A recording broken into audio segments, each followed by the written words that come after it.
Hi, it is your buddy, Peace and Harmony with you here today. Much love going out to all the beautiful empowered harmonizers. We are zooming in and focusing in on a great viewer question, and that is to discuss about how to let the walls down and begin to trust again after you've been through a relationship with a very difficult person or difficult people. These individuals might have tried to have the upper hand over you for some reason. And in order to accomplish their end, they might have withheld information from you, sort of kept you in the dark, not clued you in, keyed you in, or communicated very key information to you. I mean, this is, well known, manipulation tactic through the ages, basically, where it's governments in the past, if they didn't want their societies, to uprise or to, take power, they would, reduce their food intake. They would also limit their education. So to keep them without education and without food, to sort of weaken them emotionally and physically. So to understand a little bit about, sort of springing back and bouncing back from a relationship with someone who is toxic, difficult, manipulative, or controlling, is to understand that oftentimes then this dissatisfaction or wall will be put up almost as a mirror wall. That is, in other words, it's been done unto you. So then now you are subconsciously repeating that and doing unto others what was done to you. So you might not realize this. You might not consciously recognize this. So if you're feeling that you have too much of a wall, you're shutting too much out, you're staying isolated now, you're becoming kind of a rebel of sorts. You're shutting down, you're shutting off, and you're putting up a wall around others. You're angry all the time. You don't trust life. You don't trust people. You're not seeing the forest for the trees. You've sort of lost sight of the big picture and the good in life. I have such an itch. That might be something that you struggle with. It might be something that you experience. Realize that the wall, that sort of lack of trust or that anger, is part oftentimes of the healing. It's saying literally, I need to put a boundary and I need to be able to speak my truth and, and then channel this into the positive, because a lot of these very uncomfortable states have very positive sources for you and very positive outcomes for you if you can understand the message that's inherent in the experience. So I guess I'm a big fan of helping people to understand the cause that creates the effect, and to understand sort of the message and how you are personally and individually interpreting the experience, and so because you have to realize that your mind will sort of jump to these conclusions. It'll jump to meaning. It'll jump to, just sort of a bottom line. It'll make an interpretation. It'll derive a meaning. So if you felt like, that you have had to put a wall up, well, that is the meaning that you have derived from this experience. I have to isolate myself. I have to not talk to anybody. You might be going through these very black or white thinking, but you might need to actually do this as a way to educate yourself. Just like when you're going away to school, you might be, gone for 4 years, 5 years. You might be in a new living situation. You might be, in a dormitory. You might be doing more studying than playing. So you might need to do more studying and build up your own knowledge, and then also your own identity, and then sort of, review your approach and how you feel on the daily, on the continual, on the chronic, because a good mnemonic way to remember it is the fear, obligation, and guilt. So the fog, just sort of that sort of, which can result to a lot of unhappy, depressed thinking or thoughts, feelings, a lot of anger, meaning, I want to fight back. This is intolerable. my standards and my boundaries have been violated and I'm feeling violated. So you get that reactiveness. Be very careful that that doesn't sort of, come back around or blow up in your face, so to speak, meaning that you're able to dial down the anger and channel it constructively, i.e., meaning, into I am statements. I am, I am living my truth. I am living my grace. I am living I am seeing through the fear. I'm no longer worried and burdened by the fear. I'm no longer burdened by the obligation. I'm no longer burdened by the guilt. And I feel so relieved. So you might need to go through those affirmations. I call them astralations because you're really speaking them out into beyond, into the quantum field, into the energetic field, that is listening to your requests and then responding in turn. You have to understand we literally do manifest and create these situations in life. So these situations, then you have to be careful that you're not repeating and keeping yourself down, out, unhappy, behind a wall, behind a lot of trust and suffering, and that is unnecessary, not required. So if you are then realizing that and then realizing the message that's inherent in the feelings. So if you don't trust, you have a guard up. I mean, this is literally a message to you that you need to have a guard up. You do need to be careful about who you let in, because if you've let in an abuser, had empathy for an abuser, had empathy for someone who's difficult, manipulative, or not on your side, ultimately, then it's going to be counterproductive for you. It's going to cause more, conflict. It's going to cause unhappiness. And so you need to realize then what boundaries and standards are for you and to become a little bit more deliberate and conscientious about what those are.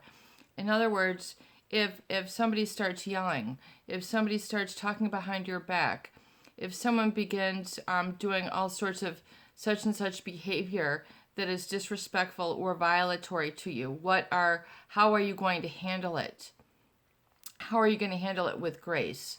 How are you going to handle this with people? So you need to create a very clear boundary and realize that there are some behaviors which are duplicitous, meaning, they are double-faced in nature. So, excuse me, you might be very justified for these feelings, but be aware of when you're then acting in ways that you do not enjoy, you do not like, aren't getting you the results that you want. Are you taking it too far? Are you, not talking to anybody for years and years? Are you not going no contact when you need to go no contact? Are you needing to reinvent your I am and then, address the situation? Where do you really need to strengthen up? Oftentimes it's in your I am. You need to detach from a trauma bond that has been created and realize that that's no type of relationship, a healthy relationship or energetic match for you. So being able to make that assertion will help to give you a lot of relief, because then you'll be able to own the decision and the decisiveness.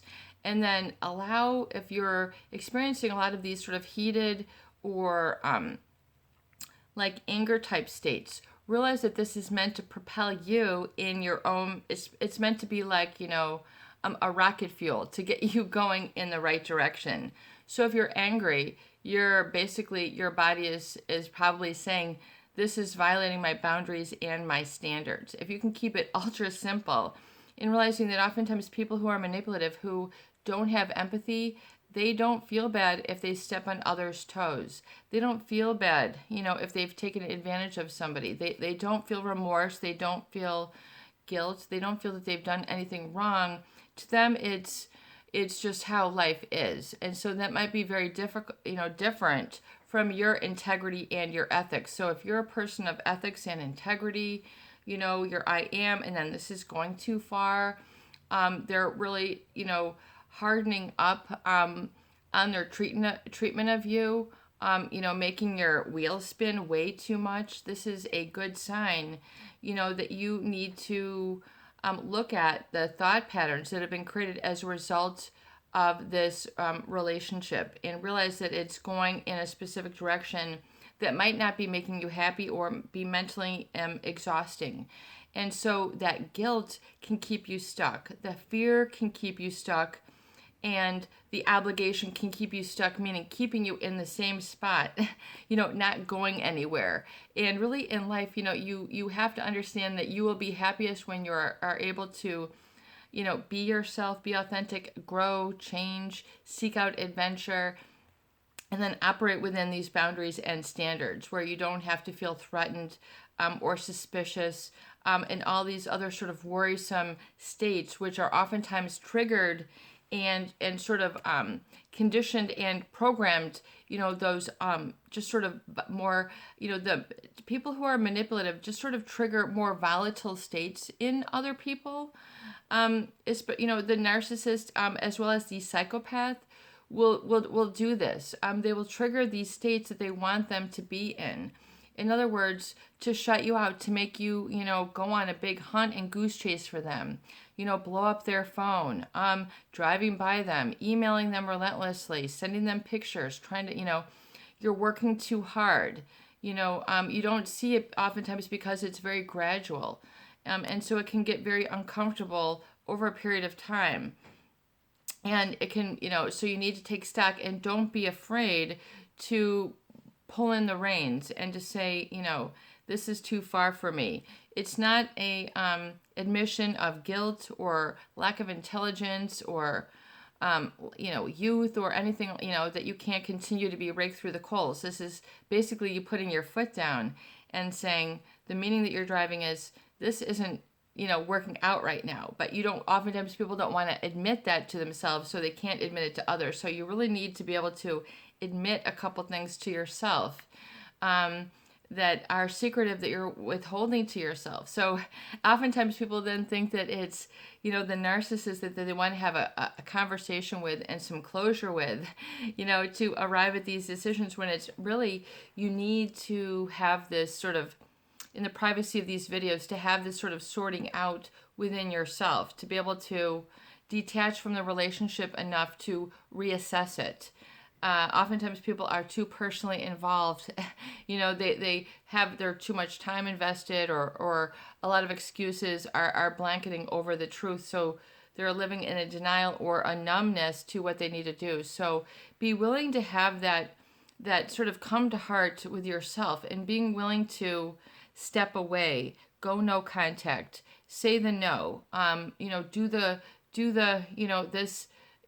cutoff, plan for the divorce, plan for the move. I mean, if you feel relief, when you feel this, there's a good degree then you need to back off some tension that is cycling through the relationship. You need to break the cycle and then begin to trust again. But if you can begin to trust again, it's really beginning to trust yourself, and then having that feeling, and then trusting the process, trusting, the growth process, trusting the divine spark, trusting, inspiration, trusting where it's taking you, doing a little bit of experimentation with your feelings, and giving yourself a little bit of leeway so you can work through your own shades of gray on this. So you can, once you own the decision, you'll be able to process it a lot more clearly, and you'll be able to understand your decision, and you'll be able to understand, the why. I think the big why oftentimes is what's holding people back from the trust, and why do you need to trust yourself? Why do you need to have people you can trust in your life? Ask yourself those things, and it'll derive some very positive answers, and then you'll be able to decide who's kind of in your inner circle and who you should kind of keep more out. This is your buddy, Peace and Harmony, with you here today, and I hope that these videos do help. Please share, please subscribe, and please donate for more great tools, videos, discussion, and support. Peace out. Have a beautiful day.